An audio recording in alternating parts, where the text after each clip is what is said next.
Capítulo 1. El pago. Mi tío me llevó de la mano hasta el portón. No me miraba. Apretaba los labios como si llevara algo amargo en la boca. El portón era negro, de hierro pesado. El mayordomo ya nos esperaba. Tenía las llaves colgando del cinturón. Olía a vino y a cuero viejo. «Es la última», dijo mi tío. El mayordomo la miró. Después me miró a mí. «¿Cuántos años?» 9. ¿Sirve?» «Come poco». «Se calla». El mayordomo asintió. Mi tío me soltó la mano. Me empujó un poco hacia adelante. Yo di un paso. La puerta se abrió. Él no entró. «Pórtate bien», me dijo. No fue una orden. Tampoco una despedida. Entré. El patio era cuadrado. Había una fuente sin agua en el centro. El mayordomo caminaba rápido. Me hizo pasar por una puerta lateral. Un pasillo largo. Escaleras de piedra. Bóvedas. Oscuridad. «Aquí duermes», dijo. Era una habitación sin ventanas. Una manta sobre un cajón. Un balde en la esquina. Levantas antes que la campana. Si no, te quedas sin pan. Me dejó sola. Escuché el sonido de las llaves mientras subía. Me senté.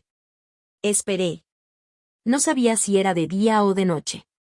No sabía si podía acostarme. No tenía hambre. Tampoco sueño. Cuando vino la cocinera, traía un cubo con agua jabonosa y un trapo. Lava los pisos de la cocina. Si manchas los manteles, te pego. Si tocas la harina, te pego. Si hablas, te pego. No contesté. Me llevó hasta la cocina. Las piedras estaban frías. Había olor a grasa rancia. Lavé el piso agachada. Cada vez que dejaba una mancha, la cocinera me señalaba con el cucharón. «Rata», me dijo al tercer día. El nombre pegó. Me lo decían todos. Rata por esto, rata por aquello. Rata, trae el agua. Rata, limpia el barro. Rata, corre. Una vez tropecé con un cesto. No lo vi. Estaba en el pasillo. Era de los señores. El hijo menor lo había dejado allí.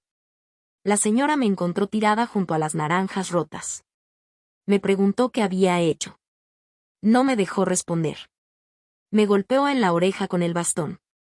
Me sangró. No me vio más ese día. Esa noche soñé con mi madre. Pero no me acordaba bien de su cara. Capítulo 2. La rata. Me despertó la campana. Sonaba una sola vez. No era un tañido fuerte. Más bien un golpe seco, oxidado. En la casa, todos sabían qué significaba. Si no estabas de pie cuando callaba, no desayunabas. Y el desayuno era un trozo de pan duro con un poco de caldo aguado.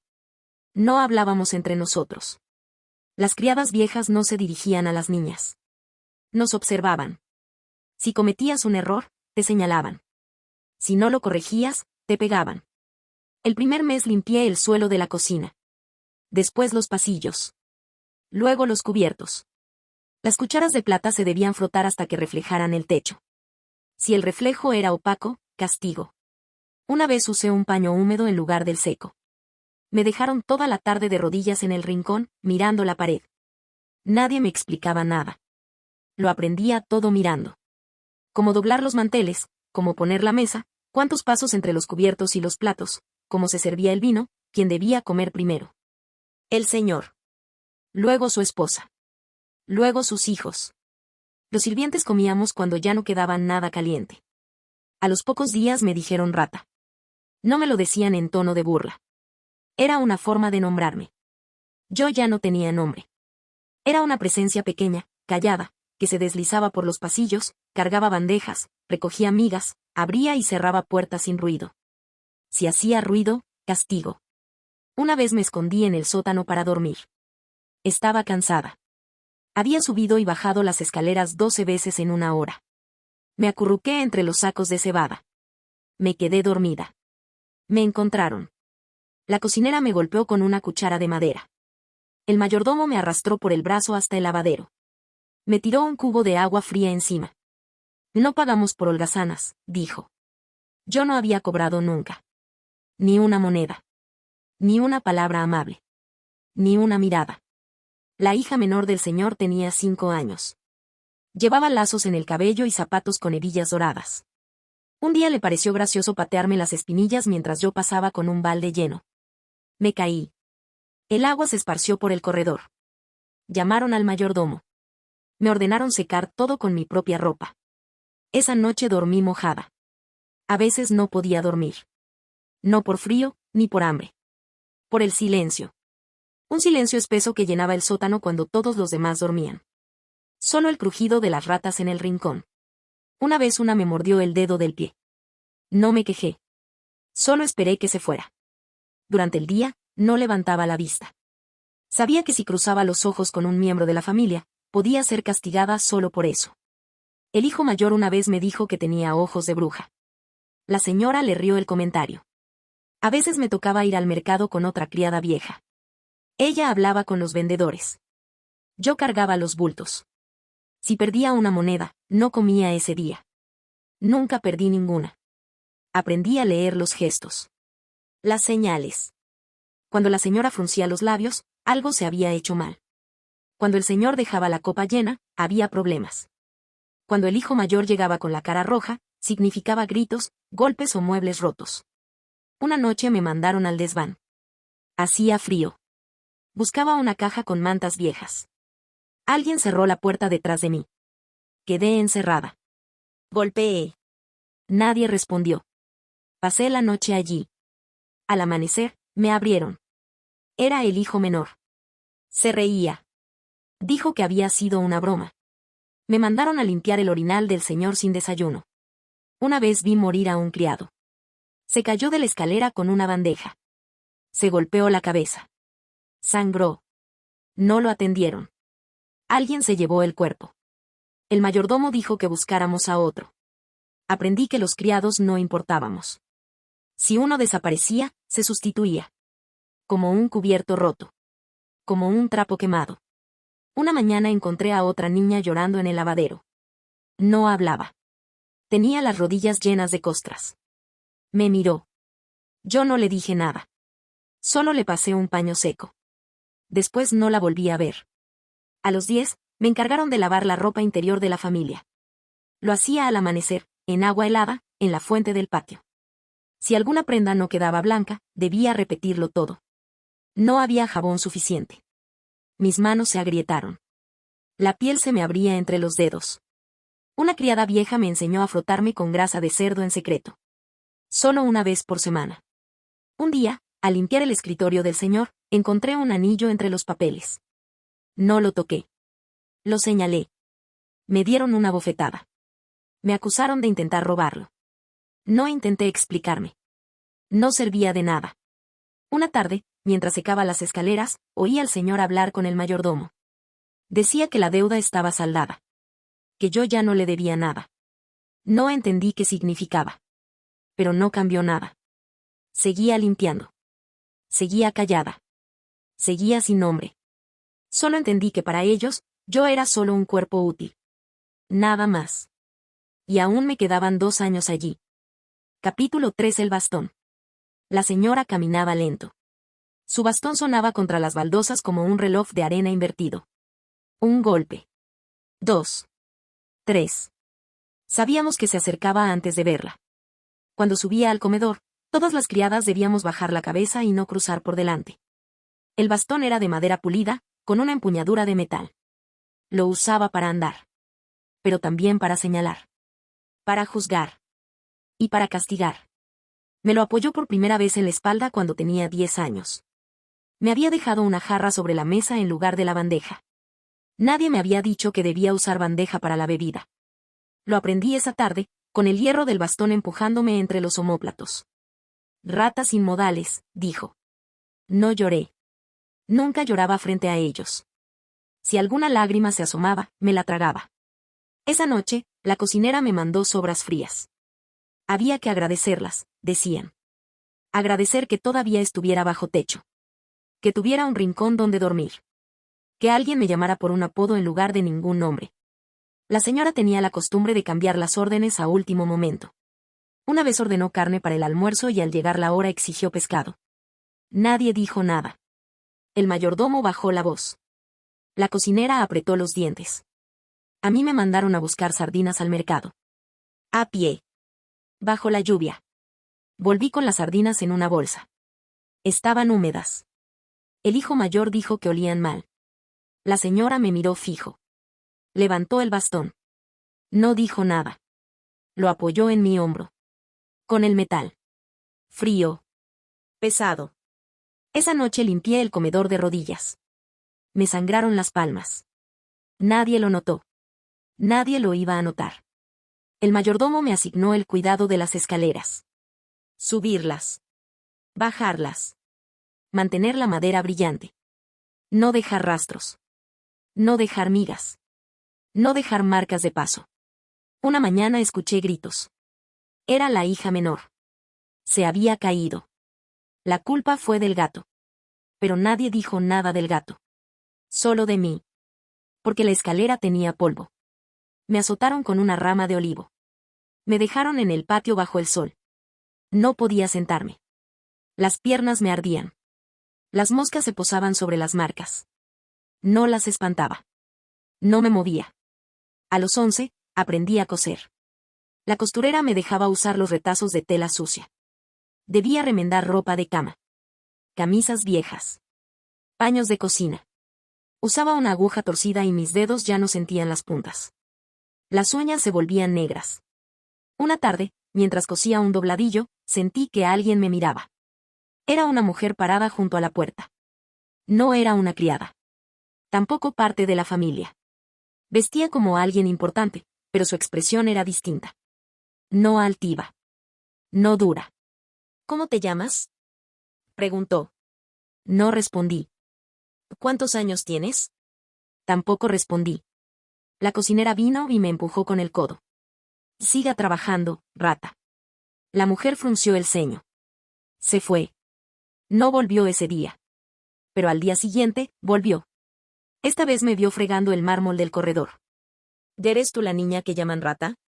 Asentí. ¿Te quedarías conmigo si te llevara? No supe qué decir. ¿Tienes algo aquí? Negué. Ella volvió a hablar con el señor. A solas. A puerta cerrada. No sé qué dijo. Solo escuché una frase. No es mercancía. El señor rió. Todo se paga, dijo. La mujer dejó algo sobre la mesa. Una bolsa. Sonó a monedas. Ese día me mandaron a la habitación a cambiarme. Me dieron un vestido sencillo. No era nuevo. Pero era seco. No tenía manchas. Ni olor a grasa. Me lo puse. Me recogieron el cabello. No me dolía el cuero cabelludo al peinarme. Era la primera vez. Esperé en la entrada. El mayordomo me miró sin decir nada. La señora no bajó. El hijo mayor tampoco. La cocinera cruzó los brazos y no me dio la espalda. La mujer me ofreció la mano. No la tomé. Solo caminé junto a ella. El portón se cerró a nuestras espaldas. Caminamos despacio por la calle de piedras. No hablaba. Yo tampoco. Cuando giré la cabeza, ya no se veía la casa. No me preguntó nada. Solo dijo. Ahora caminas por tu cuenta. No entendí bien a qué se refería. Solo sabía que, por primera vez, nadie me iba a gritar esa noche. Capítulo 4. La Casa Blanca. Caminamos hasta el atardecer. La señora no hablaba, pero tampoco parecía enojada. Se detenía cuando yo me detenía. Me miraba sin apuro. Me ofreció un pan duro al caer la tarde. No tenía hambre, pero lo acepté. Cruzamos un puente de piedra. Al otro lado, la tierra se volvió más clara. Las casas eran bajas, sin rejas, con ventanas abiertas. No se oían gritos, ni caballos al galope. Solo el sonido del río, las ruedas de madera, y una campana lejana marcando la hora. La señora me llevó a una casa blanca. Las paredes tenían grietas, pero estaban limpias. La puerta chirrió al abrirse. No había sirvientes. No había muebles elegantes. Solo una mesa, una silla, una lámpara de aceite. «Dormirás aquí», dijo. Señaló una habitación al fondo. Una cama. Un jarrón con agua. Una manta doblada. No necesitas más por ahora. Asentí. No pregunté nada. Me senté en la cama y esperé a que saliera. No lo hizo. Se quedó de pie en el umbral. No estás aquí para trabajar. Estás para aprender a vivir. No entendía a qué se refería, pero tampoco quise preguntar. Mañana vas a levantarte temprano. Yo también. Veremos qué sabes hacer. Se fue. Cerró la puerta sin ruido. Dormí sin sobresaltos. Me desperté antes del amanecer, como hacía siempre. Me vestí. Me senté en la cama a esperar. La señora apareció con una canasta. O vamos al mercado. El aire de la mañana era frío. Me temblaban los dedos. Pero no dije nada. Caminamos hasta una plaza. Había mujeres con frutas, panes, pescado envuelto en hojas. La señora me señaló lo que debía tomar. Yo la seguí, llevando la canasta. Pagó sin regatear. Saludó a algunos por su nombre. Le ofrecieron descuentos. No los aceptó. De regreso, me pidió que lavara las verduras. Lo hice. Luego me pidió que cortara zanahorias en rodajas delgadas. Me temblaba el pulso, pero no derramé ni una lágrima de cebolla. Al mediodía, nos sentamos a comer. La señora bendijo los alimentos. Luego comimos. Juntas.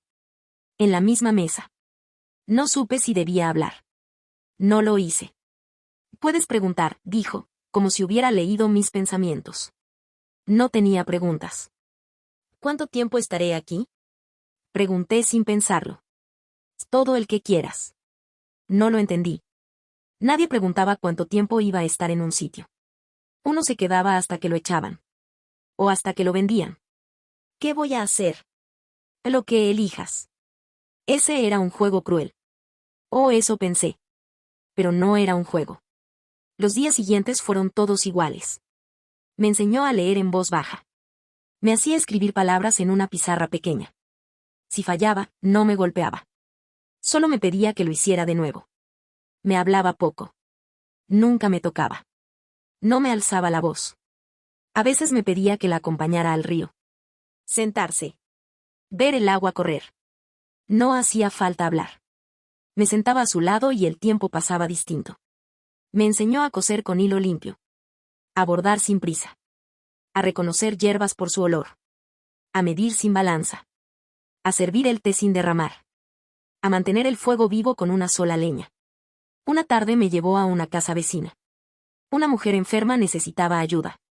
Me pidió que llevara caldo, que limpiara la habitación, que cambiara la sábana. Lo hice. Sin protestar. Sin miedo. Nadie me gritó. Nadie me exigió más de lo que podía. La señora me observaba en silencio. Tienes manos firmes, dijo al regresar. No supe si era un elogio. Pero no sentí vergüenza. Un día me llevó a la iglesia. No para rezar. Para hablar con el sacerdote. Me preguntó si sabía sumar. Le dije que no. Me dio papel y cuentas de madera. Empezamos con 1 más 1. Me temblaba la mano al escribir. Pero no me corrigió con aspereza. Solo repetía las instrucciones hasta que salía bien. En las noches, me sentaba sola en la habitación. A veces repasaba letras. A veces pensaba en la casa vieja. Pero no con tristeza. Solo con distancia. Como si ya no fuera mía. Como si hubiera pasado hace muchos años. La señora me enseñó a caminar sin apuro. A mirar a los ojos. A hablar sin bajar la voz. No me dijo que era libre. Nunca usó esa palabra. Pero me enseñó cómo se siente. Un mes después, me llevó al mercado sola. Me dio unas monedas. Me pidió que comprara pan, tomates y sal. Lo hice. No me perdí. No dudé. No se me cayó el dinero. Regresé y puse los alimentos sobre la mesa. Ella asintió. Mañana irás tú sola otra vez. Eso era todo. No felicitaciones. No caricias. Pero tampoco castigos. Ni amenazas. Solo confianza. Nunca me preguntó por mi pasado. Nunca me llamó criada. Ni niña. Ni rata. Me decía por mi nombre. El que casi había olvidado. Isabel, decía, el agua está hirviendo. Isabel, dobla bien las esquinas. Isabel, no corras. No te persiguen. Al tercer mes, me pidió que escribiera una carta. A quien yo quisiera. No tenía a nadie. Pero me dijo que lo hiciera igual. Escribí una carta sin destino. Solo palabras. Léemela, dijo. La leí en voz baja. No se burló de mis errores. Tampoco los corrigió. Solo escuchó. Hasta el final. Muy bien. Guardó la carta en una caja. Nunca supe dónde. Capítulo 5. El nombre completo. Una mañana, la señora me llamó con voz firme. Isabel, ven conmigo. Me condujo hasta una mesa grande de madera, donde había un pergamino enrollado y un tintero. Voy escribirás algo importante, dijo. Tu nombre completo. Nunca había pensado en ello. Siempre fui la niña, la criada, la rata. Nunca Isabel seguida de algo más. Me senté. La pluma temblaba en mis manos cuando la tomó y me la entregó. Así no sabes escribirlo, yo te ayudaré. Junté las letras que conocía, y con ayuda de ella logré escribir Isabel de Mendoza. Era un nombre que no había escuchado en años, y que me dio un peso extraño en el pecho. Ahora sabes quién eres, dijo la señora. Y no eres lo que otros han decidido por ti. No respondí, pero la verdad caló hondo. Desde entonces, me habló como a alguien con derecho. Me pidió que aprendiera historia, para conocer quiénes habían sido mis antepasados. Me llevó a la biblioteca del pueblo, un cuarto pequeño con libros polvorientos, donde por primera vez mis ojos leyeron más que órdenes o castigos. Aprendí que mi familia había sido noble, no perfecta, pero digna. También entendí que la deuda que nos llevó a la servidumbre no borraba mis raíces. La señora insistía en que debíamos recuperar algo más que mi nombre. Que debía ser fuerte, no para vencer a otros, sino para no dejar que nadie me derrotara. Me mostró cartas antiguas, escudos, sellos familiares.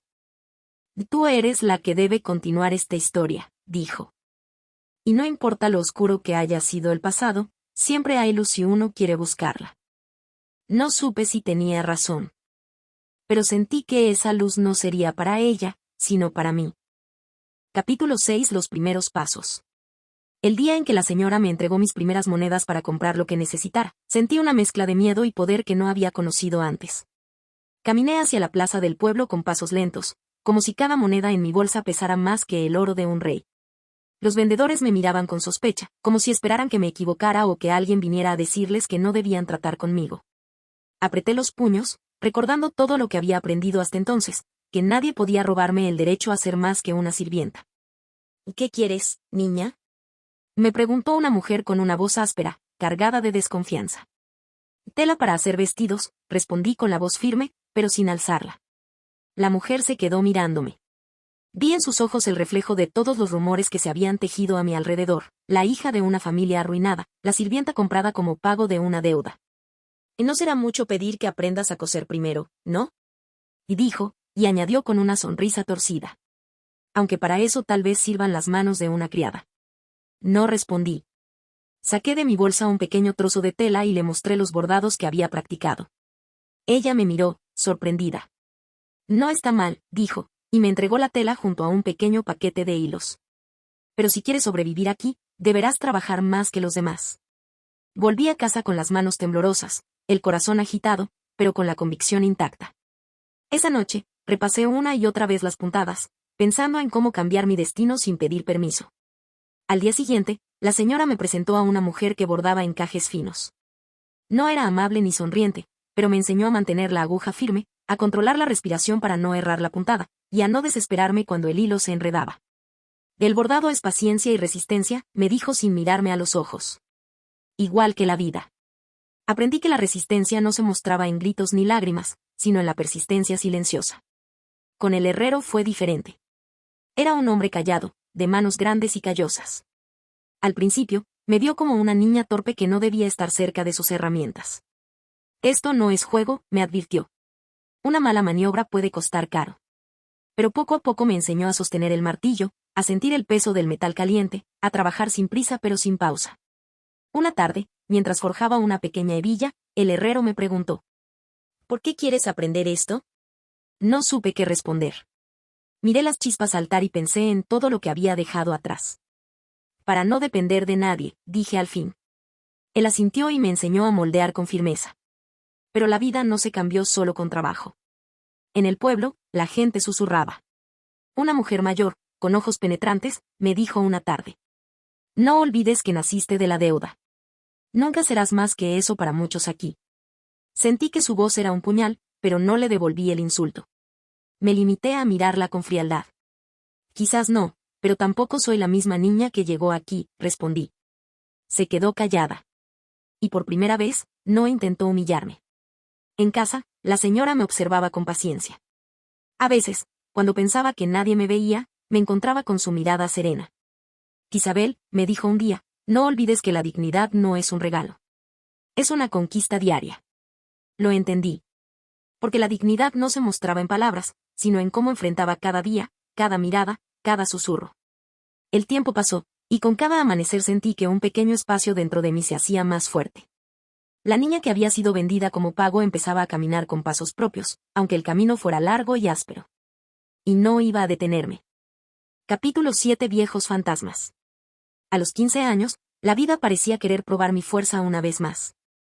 No bastaba con aprender a coser o manejar el martillo, el pasado insistía en hacerme pagar viejas cuentas que creía cerradas. Una mañana, mientras barría el patio de la casa de la señora, un hombre apareció en la entrada.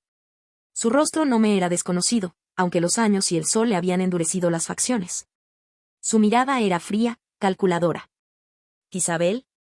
Preguntó con voz áspera. Dicen que te han comprado, que ya no eres la niña de la deuda. No respondí. Mis manos apretaron la escoba con fuerza. Soy Alonso, se presentó. Represento a los acreedores que aún esperan que esa deuda se salde. Su presencia rompía el tenue equilibrio que había comenzado a construir. ¿Qué quieres? Y dije al fin, sin dejar de mirarlo a los ojos. Lo que siempre quisieron tus padres y ahora tú, que se pague la deuda. Que la casa de los Mendoza recupere su honor, o al menos lo que queda de él. Pero yo ya no era la niña vendida en esa oscura noche de invierno. No tengo nada que pagarles, respondí. La deuda la saldó la señora que me compró. Y ella me protege. Alonso esbozó una sonrisa amarga. Y eso no cambia nada. El pasado no se borra con monedas ni con buena voluntad. La señora apareció entonces, firme y decidida. Isabel no es propiedad de nadie más, dijo con voz clara. Y esta deuda está pagada en su totalidad. El hombre retrocedió, pero no sin antes lanzar una última advertencia. Esto no termina aquí. Los días siguientes fueron tensos. Alonso apareció varias veces, cada vez con menos disimulo y más exigencias. Las personas del pueblo murmuraban y me miraban con recelo. En una ocasión, una vecina me gritó: «Eres una mendiga, hija de la ruina. Nunca serás más que eso». No respondí. Guardé ese insulto en el fondo de mi ser, junto a todos los demás, para convertirlo en fuerza. La señora me aconsejó: no dejes que el miedo controle tus actos. Enfrenta cada sombra con la luz que llevas dentro. Aprendí que luchar no siempre significa pelear con armas o gritos, sino resistir con paciencia y firmeza. Una tarde, Alonso volvió con un grupo de hombres. Venían a reclamar lo que decían que era suyo. La señora, sin dudar, los enfrentó. Esta casa y esta niña ya no pertenecen a nadie más que a quienes la aman y la protegen. La disputa se tensó, pero la determinación de la señora, junto a su posición en la comunidad, logró que el grupo se retirara, aunque sin prometer que no volverían. Esa noche, mientras la tormenta azotaba las ventanas, entendí que mi pasado era una sombra que me seguía, pero no una condena. Decidí que, aunque la deuda había sido pagada, mi lucha apenas comenzaba. Capítulo 8. Las palabras que se clavan. Los días siguientes a la última visita de Alonso transcurrieron en silencio.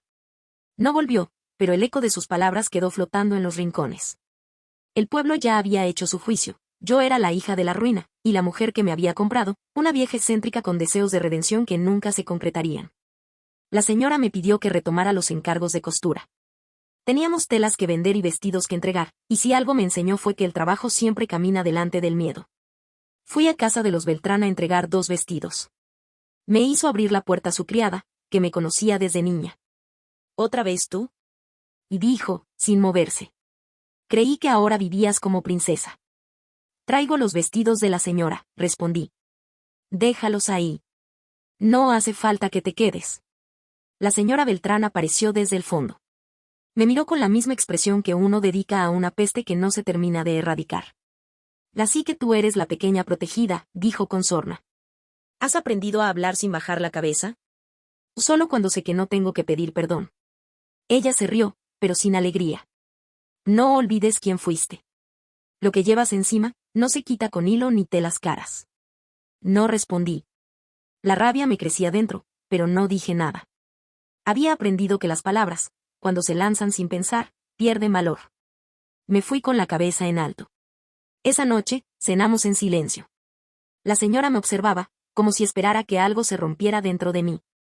Pero no lo hizo. ¿Te duele? Me preguntó al fin. No, mentí. Ella dejó la copa sobre la mesa. Me miente todo el tiempo, quien dice que no le duele. Pero duele distinto cuando sabes que ya no eres aquello de lo que te acusan. Una semana después, llegó una carta. No tenía remitente. Estaba escrita con una letra firme, elegante. Decía: lo que se arrastra en la infancia, no se borra. Las deudas de los padres no se olvidan. Ni se perdonan. No era una amenaza clara, pero tampoco era inocente. Me pregunté si Alonso estaba detrás. La señora tomó la carta, la leyó y la rompió sin inmutarse. No dejes que las sombras viejas te asusten. Son más ruido que realidad. Empecé a notar que las costureras del pueblo ya no querían enseñarme más. Decían que estaba aprendiendo demasiado rápido, que era mejor dejarme sola. Una de ellas me lo dijo en la cara. No voy a seguir formándote para que luego trabajes por menos. Si tanto sabes, hazte cargo tú. Así lo hice. Comencé a coser sola, sin guía. Las manos ya no dudaban. Las telas me obedecían. Empecé a tomar encargos pequeños. Algunas mujeres jóvenes vinieron a mí porque no podían pagar a las otras. Me hice conocida por trabajar bien y no hablar de más. Una tarde, mientras ajustaba un corpiño a una joven llamada Clara, me dijo: dicen que eras sirvienta. Que te criaron como esclava. Sí. ¿Y ahora? Ahora cobro por mi trabajo. Ella asintió. Entonces somos iguales. A mí me vendieron con una dote vacía para casarme con un viejo. También intento sobrevivir. Me quedé en silencio. Por primera vez, no sentí lástima ni vergüenza. Sentí algo parecido a respeto mutuo. Por las noches, comenzaba a escribir en trozos de papel. No sabía muy bien por qué lo hacía. Eran frases sueltas, pensamientos, nombres. A veces recordaba la voz de mi madre, aunque apenas si podía reconstruir su rostro. Empecé a guardar esas hojas en una caja de madera, la misma que el herrero me había ayudado a fabricar. Era pequeña, pero tenía cerradura. Me gustaba pensar que era el único lugar en el mundo que me pertenecía por completo. Un día, mientras barría el umbral de la casa, un niño del pueblo me lanzó una piedra. Me dio en el brazo. Tenía unos 8 años. Deuda. Deuda. Hija de nada. Y gritaba. Lo miré sin decir una palabra. Él esperó una reacción, pero no se la di. Me di vuelta, entré a la casa y cerré la puerta. Esa fue la primera vez que no lloré. Esa noche, la señora me llamó a su habitación. Estaba sentada junto a la ventana. ¿Tienes miedo de lo que pueda venir? No. Bien. Porque ya no eres la misma niña que barría las escaleras con los dedos rotos. Lo sé. Entonces prepárate. No todos aceptarán tu transformación. Habrá quien te lo quiera arrebatar. La miré a los ojos. No podrán. No, Isabel. No podrán. Capítulo 9: El juicio de los vivos. Ese año, la señora enfermó. No de un mal repentino, sino de uno lento, silencioso, que comenzó con una tos seca y terminó en fiebre constante y temblores en las manos. El médico venía cada 3 días. Le recetaba reposo, infusiones y silencio. Nada servía.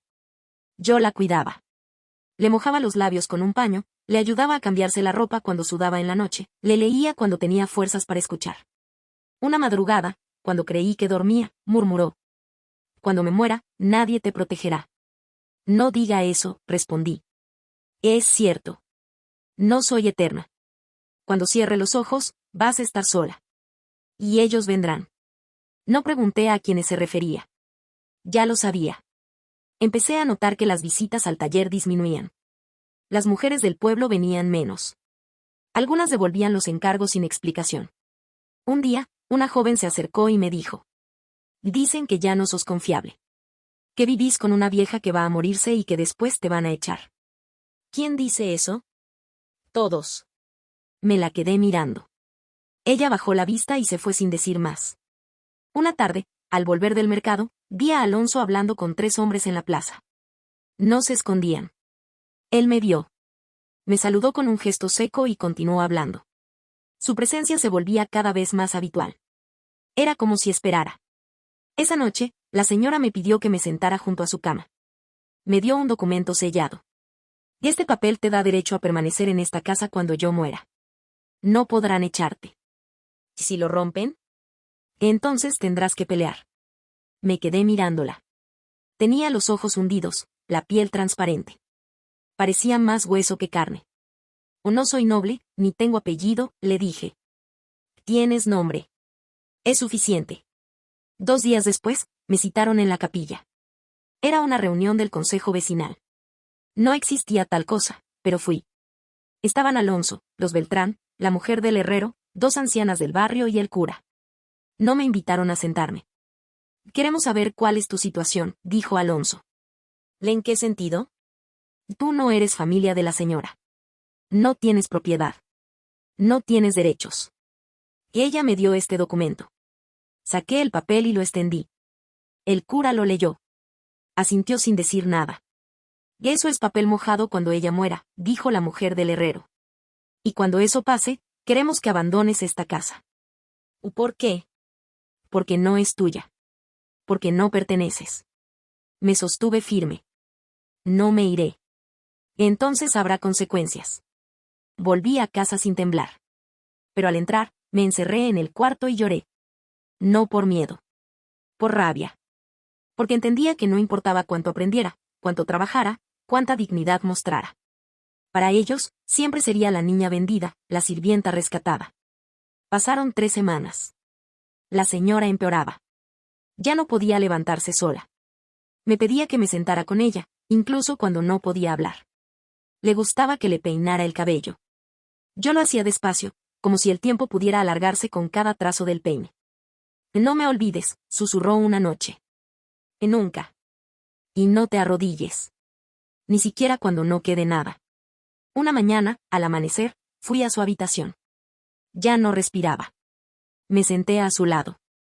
Le tomé la mano. Estaba fría. Le cerré los ojos. No lloré. Limpié su rostro, la vestí con la túnica blanca que ella había elegido hacía meses, y la cubrí con una manta bordada. Salí y fui a buscar al cura. El entierro fue pequeño. No vinieron muchos. Algunos murmuraban. Otros evitaban mirarme. Esa misma tarde, cuando el sol bajaba, Alonso vino con 2 hombres. Entraron sin llamar. La casa ahora es de la comunidad, dijo. No. Le extendí el documento.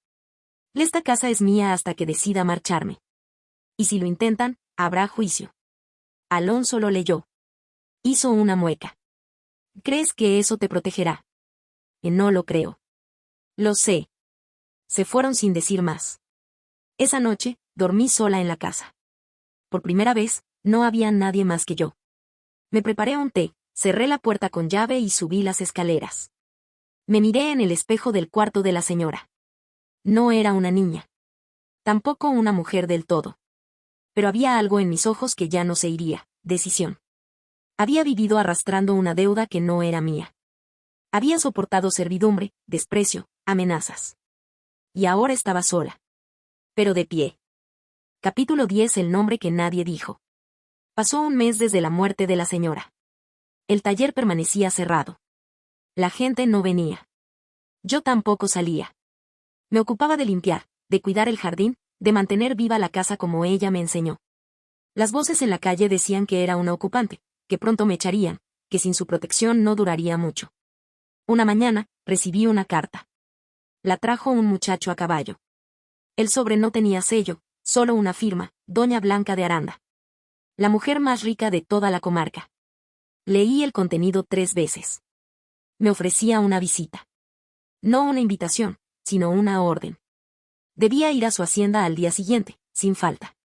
No decía por qué. Fui. Me presenté al mediodía.